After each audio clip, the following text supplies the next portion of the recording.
अस्सलाम वालेकुम। आज हम पढ़ने जा रहे हैं osmo regulation in animals. Animals के अंदर सॉल्ट एंड वाटर का बैलेंस किस तरह से मेंटेन रखा जाता है। प्रीवियस लेक्चर में हमने देखा कि चूँकि एनिमल के सेल के ऊपर सेल वॉल नहीं होती, तो वो ज़्यादा क्रिटिकल है उसके लिए नेट गेन और लॉस ऑफ वाटर।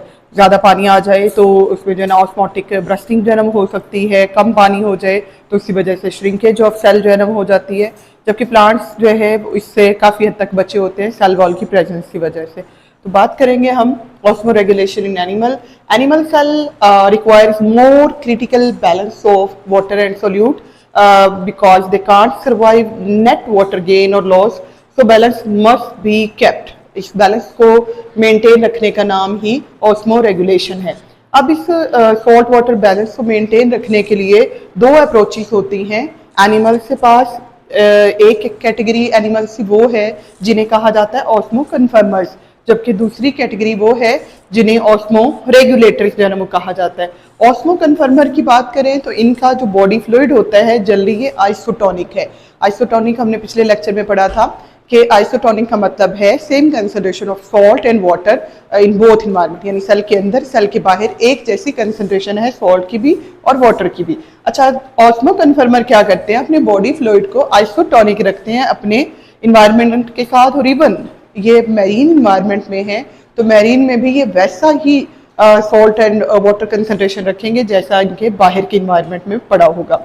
अच्छा, अगली चीज क्या है कि चूंकि ये आइसोटोनिक है तो इनको एक्टिवली एडजस्ट करने की जरूरत नहीं है। इंटरनल ऑस्मोटिक स्टेट को एक्टिवली एडजस्ट करने की जरूरत नहीं, क्योंकि ऑलरेडी वो क्या है, एडजस्टेड है। एग्जांपल्स लेंगे हम इसमें, मैरीन इनवर्टिब्रेट्स और हैग फिश। हैग फिश वर्टिब्रेट्स में से है, जबकि मैरीन इनवर्टिब्रेट्स सारे के सारे जो है ना वो क्या होते हैं, ये ऑस्मो कन्फर्मर होते हैं। ये आइसोटोनिक बॉडी फ्लूइड रखते हैं और इनको जरूरत नहीं होती एक्टिवली एडजस्ट करने की ऑस्मोटिक स्टेट को। जबकि ऑस्मो रेगुलेटर नाम से जाहिर हो रहा है ये ऑस्मो रेगुलेशन करते हैं। क्यों करते हैं? क्योंकि इनके जो बॉडी फ्लूइड होते हैं वो एक्सटर्नल इन्वायरमेंट की निस्बत या हाइपोटोनिक होंगे या हाइपोटोनिक होंगे। डिपेंड करता है कि ये मैरीन वाटर के अंदर हैं या ये फ्रेश वाटर के अंदर हैं। और इन एनिमल्स में चूंकि इनहैबिटिंग है डिफरेंट, यानी ये जिस माहौल में रह रही हैं वो इन्वायरमेंट जो है वो वेरी करता है, डिफरेंट जो है ना होता है इंटरनल ऑस्मोटिक स्टेट की निस्बत। इसलिए इन्हें डिस्टिंक्ट एडेप्टेशंस रिक्वायर्ड होती हैं, यानी इन्हें एक्टिवली ऑस्मो रेगुलेशन करनी पड़ती है ऑस्मोटिक बैलेंस को मेंटेन रखने के लिए। एग्जांपल्स लेंगे, तमाम जो हमारे पास वर्टिब्रेट्स होते हैं एक्सेप्ट हैग फिश, यानी हैग फिश के अलावा बाकी तमाम जो होंगे वर्टिब्रेट्स उन सब की कैटेगरी कौन सी वाली है, ऑस्मो रेगुलेटर है। अच्छा, अगला टॉपिक आ जाता है हमारे पास osmoregulation in marine environment, यानी मैरीन इन्वायरमेंट के अंदर जो ऑस्मो रेगुलेशन होती है वो किस किस तरह से होती है। इसमें हम कैटेगरीज लेंगे, तीन कैटेगरीज है हमारे पास ऑर्गेनिज्म की। तमाम के तमाम जो मैरीन इनवर्टिब्रेट्स हैं वो क्या हैं, ऑस्मो कन्फर्मर हैं। मतलब वो आइसोटोनिक बॉडी फ्लूइड रखने की वजह से उनको ऑस्मो रेगुलेशन करने की एक्टिवली जरूरत नहीं पड़ती। हैग फिश के साथ भी यही सीन है, जबकि कार्टिलेजिनस फिश जो है इनको ऑस्मो रेगुलेशन करनी पड़ती है, ये ऑस्मो रेगुलेटर हैं। अब ये ऑस्मो रेगुलेशन किस तरह से करती हैं, इसमें डिफरेंट जो है इसमें वेज हैं या इनकी डिफरेंट एडेप्टेशंस हैं। सबसे पहली एडेप्टेशन क्या, इन्होंने इंटरनल जो इनका कंसंट्रेशन होगी सॉल्ट की उसको कम रखना है as compare to sea water.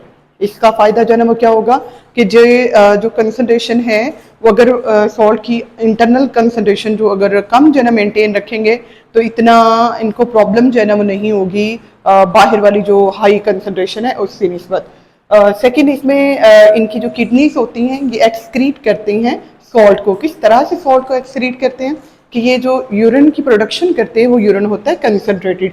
Concentrated urine का मतलब है हाई सॉल्ट कंसंट्रेशन है उसके अंदर और लेस वाटर है, मतलब मैक्सिमम वाटर को एब्जॉर्ब कर लिया जाता है और मिनिमम वाटर को यूरिन की फॉर्म में बॉडी से रिमूव किया जाता है। ये सेकेंड एडेप्टेशन है किडनी के थ्रू सॉल्ट को एक्सक्रीट करने की और वाटर को रेगुलेट करने की। थर्ड इसमें कैटेगरी जो है ना वो क्या है, जो कार्टिलेजिनस फिशेस होती हैं इनके अंदर स्पेशल टाइप के ग्लैंड्स होते हैं जिन्हें रेक्टल ग्लैंड्स कहा जाता है। रेक्टल ग्लैंड का काम क्या है, ये सॉल्ट को सेक्रीट जो है ना वो करते हैं। इसके अलावा इनके जो गिल्स होते हैं उनमें स्पेशल टाइप के सेल्स होते हैं जो एक्टिव ट्रांसपोर्टेशन जो है ना वो करते हैं, सॉल्ट की रिमूवल को, सॉल्ट को एक्टिवली ट्रांसपोर्ट करेंगे। मतलब सॉल्ट की कंसंट्रेशन बॉडी के बाहर पहले ही ज़्यादा है, तो जो बॉडी के अंदर थोड़ा मतलब बानिस्बत बाहर के जो अंदर थोड़ा है उसको भी सॉल्ट को जो है ना बाहर निकालेंगे, इसलिए फोर्स जो है ना वो यूज़ होती है। अच्छा, कुछ इसमें एडेप्टेशन ये भी हैं कि कुछ जो कार्टिलेजिनस फिशेज होती हैं ये क्या करती हैं, सॉल्ट की कंसंट्रेशन को लो करने के लिए ये अपनी बॉडी के अंदर रिटेन कर लेती हैं यूरिया को।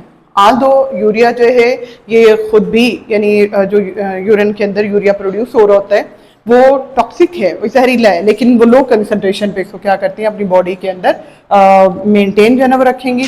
इसकी वजह से क्या होगा कि जो बाकी जो सोल्यूट्स होते हैं या बाकी जो सॉल्ट्स होते हैं उनका इफेक्ट नहीं होगा, लेकिन इनका होगा इफेक्ट। अब इस इफेक्ट से बचने के लिए जो यूरिया रिटेनिंग इसमें हमारे पास कार्टिलेजिनस फिशेस होंगी, ये क्या करेंगे यूरिया के टॉक्सिक इफेक्ट से बचने के लिए, क्योंकि यूरिया अगर हाई हो जाएगा तो ये नुकसानदेह होगा, डैमेजिंग होगा। इस डैमेज से बचने के लिए एक और केमिकल को अपनी बॉडी में स्टोर करते हैं, प्रोड्यूस करते हैं, जिसको ट्राईमिथाइलामाइन ऑक्साइड जो है ना कहा जाता है। ये क्या करता है, ये केमिकल कार्टिलेजिनस फिशेस को इस यूरिया के इफेक्ट से या इसकी टॉक्सिसिटी से बचाता है। ये बात होगी जी कार्टिलेजिनस फिशेस की। इसके अंदर जो है ये अडेप्टेशन जो है ना मौजूद है, लोअर लेवल की कंसंट्रेशन इन्होंने मेंटेन करनी है, सॉल्ट की किडनी के थ्रू एक्सक्रीट करना है, कंसंट्रेटेड यूरिन सॉल्ट को सेक्रीट करेंगे ग्लैंड के थ्रू, जिन्हें रेक्टल ग्लैंड कहेंगे। इसके अलावा एक्टिव ट्रांसपोर्टेशन मैकेनिज्म है, गिल से थ्रू एक्टिवली ट्रांसपोर्ट जो है ना वो कर दिया जाता है, सॉल्ट को निकाल दिया जाता है, और यूरिया की रिटेंशन के जरिए से और यूरिया के इफेक्ट से बचने के लिए ट्राईमिथाइलामाइन ऑक्साइड को बॉडी के अंदर प्रोड्यूस करके और रिटेन करके। बोनी फिशेस की बात करेंगे। बोनी फिशेस जो है ना वो कौन सी होती हैं, जिनके अंदर जो है ना वो हड्डी होती है। कुछ ऐसे हैं ना जिनके अंदर बारीक वाले जो है ना वो कांटे होते हैं, जैसे कि कार्टिलेजिनस फिशेस में अगर हम लें तो शार्क वगैरह जो है ना वो आ जाती हैं, जबकि बोनी फिशेस जिनके अंदर जो है वो सख्त वाली हड्डियां जो है ना होती हैं, वो वाली फिशेस, इनके अंदर मैकेनिज्म इनसे डिफरेंट होगा। इसमें हमने नहीं लिया कि यानी कार्टिलेजिनस फिशेस जो हैं ये पानी नहीं पीती हैं, इनकी सारी अडेप्टेशन में देखें तो ये पानी नहीं पीती, लेकिन बोनी फिशेज में सबसे पहली चीज़ ये क्या करती हैं, they drink large quantity of sea water. समुद्री पानी जो है ये पीती रहती हैं, और इससे जो है ना वो क्या होता है कि पानी की जो कमी है बॉडी के अंदर वो नहीं होती।